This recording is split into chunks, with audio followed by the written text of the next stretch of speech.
თავიდან დაიწყო იმით, რომ ნატო ზაზაშვილი გვატარებდა ყველგან. მან ძალიან ბევრი რამე ვისწავლეთ. ღამე წვიმაში მივიდოდით წყალდიდობაში. პირველად რომ შევედით სანახავად კოლონიის, იყო ფეხბურთის მატჩი, გოგოები. მაგათ ფეხბურთის საყურებლად ხასკამებს გვესწროდნენ და ყველაფრით ვამაყობ, რასაც ჯისერდი აკეთებდა და ეხაც აკეთებ და უცებ რომ როგორც მტერს ისე გიყურებენ, ცოტა რთული სალაპარაკო რაღაცა. ეგ მე ვთქვი, რომ მეთქი შეიძლება მეტი რას თქო.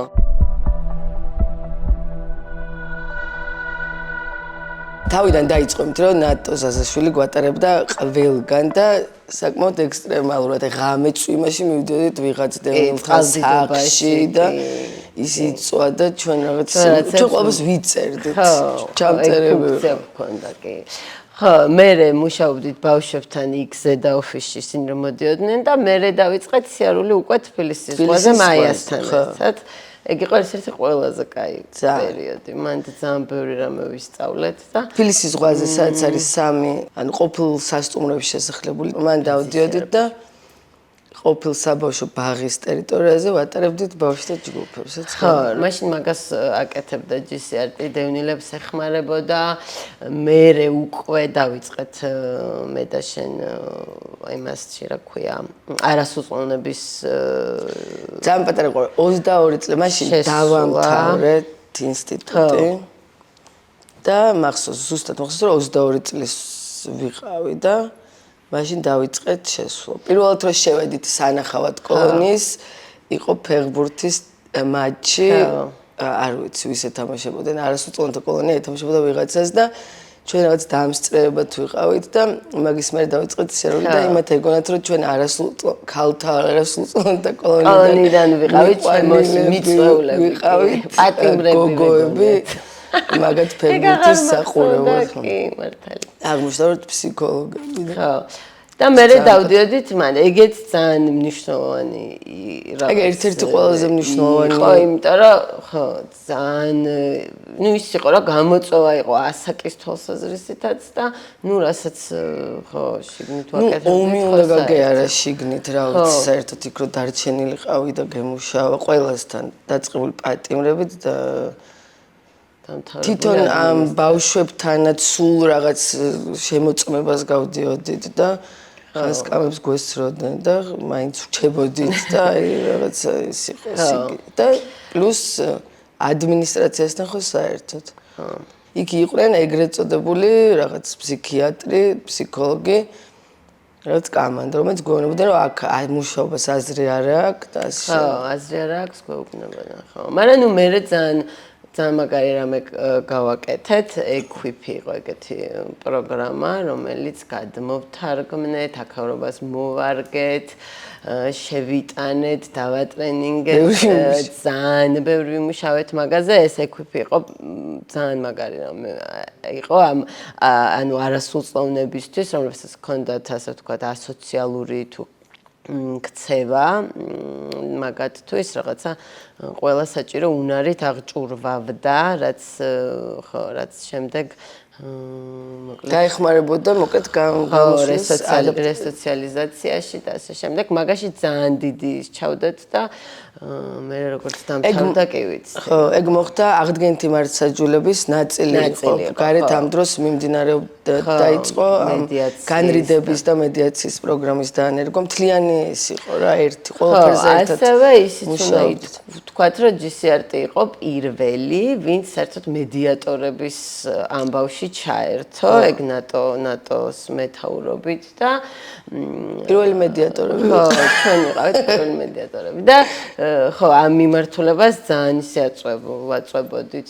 მედიატორები რას აკეთებენ და დაუშვათ არასრულწლოვანი, ოდესაც ჩაიდენს რაიმე დანაშაულს, სადაც არსებობს დაზარალებული მხარე, მედიატორი ჯერ მუშაობს თვითონ არასრულწლოვანთან და მის ოჯახის წევრებთან, ასევე მუშაობს დაზარალებულ მხარესთან და მედიაცია მდგომარეობს იმაში, რომ ხდება ბოლოს შეხვედრა ამ ორი მხარეს და ამ დღეზე მიდის საუბარი რა როგორ მოხდა და ასევე დგინდება რაღაც ვალდებულებები, რომელიც არ არის რაღაც სასჯელი, არამედ რაღაც ვალდებულებები არის როგორ შეიძლება ასე ვთქვათ მიყენებული ზიანი გამოასწოროს არასრულწლოვანმა და ეს მედიაციის შეხვედრა, კვლევებით საჩვენებს მაგას, რომ ყველაზე მნიშვნელოვანი მომენტი ეგ არის, როდესაც არასრულწლოვანი პირ ხვდება ადამიანს, რომელსაც რაღაც ზიანი მიაყენა, იმიტომ რომ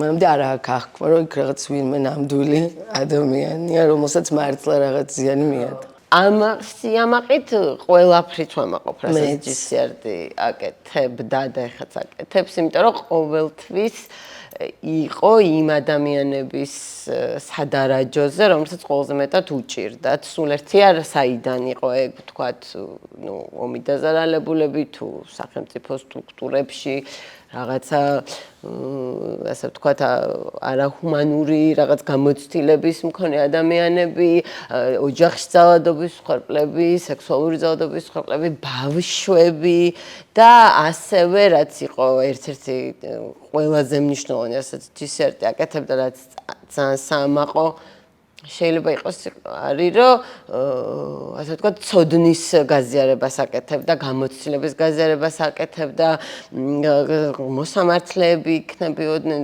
თუ პოლიციელები, თუ პროკურორები, თუ სოციმუშაკები, თუ სკოლის ფსიქოლოგები, თუ რავი, საერთოდ ვინცაც კი რამე შეხება შეიძლება ქონოდა ადამიანებთან, სახელმწიფო სტრუქტურებს გულისხმობს, აი მართლა თავფეხიანა იყო ყველა ჩართული მაგაში, რომ ცოდნა გაგვეზიარებინა, გამოცდილება გაგვეზიარებინა და რაღაცნაირად მივხმარებოდით იმაში, რომ უკეთესი ყოფილიყო ეს ყველაფერი და აი უბრალოდ ეს ებმევა ეხა იმას, რაც დღეს ხდება, რომ აი მართლა სახტად შეიძლება დარჩე იმდენად უსამართლოა ეს, ხო, ყველაფერს რო თავი დავანებოთ, აი ადამიანები, რომლებიც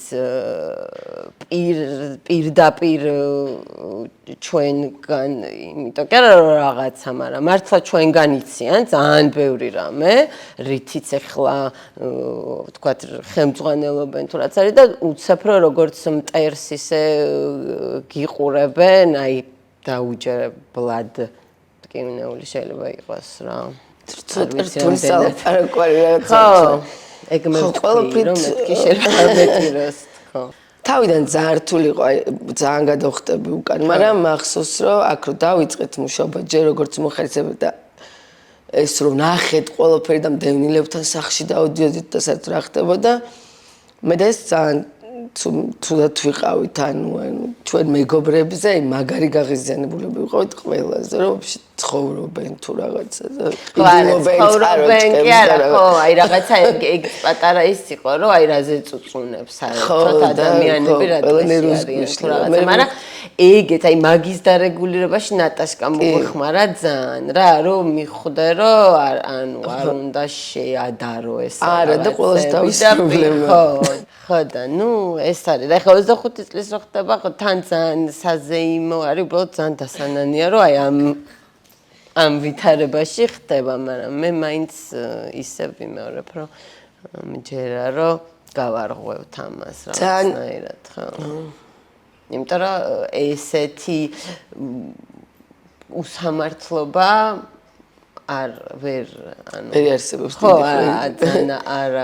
არაბუნებრივი რამე არის. უბრალოდ კრიზისში ვართ ახლა ყველანი, მთელი საზოგადოება ვართ კრიზისში, მთელი ქვეყანა კრიზისში არის და რაღაცნაირად აქედან უნდა გამოვიდეთ და იმის რესურსი ნამდვილად არსებობს ქართულ ხალხში და ქართულ საზოგადოებაში, რომ უკეთესობა იყოს და ეს რაღაცა მთელიც აქ ყოფნის დროს ეს სულ ეგ მიგრძნია რა, რომ უნდა ყველას და ყველაფერს უნდა განვითარება, უნდა ახალი ცოდნა, უნდა ახალი გამოცდილება და ამის ესე ჩაჭრა მგონია რომ მოკლედ რაღაცნაირად ცოტა ხანი შეგვაფერხებს და მე გავარღვევთ.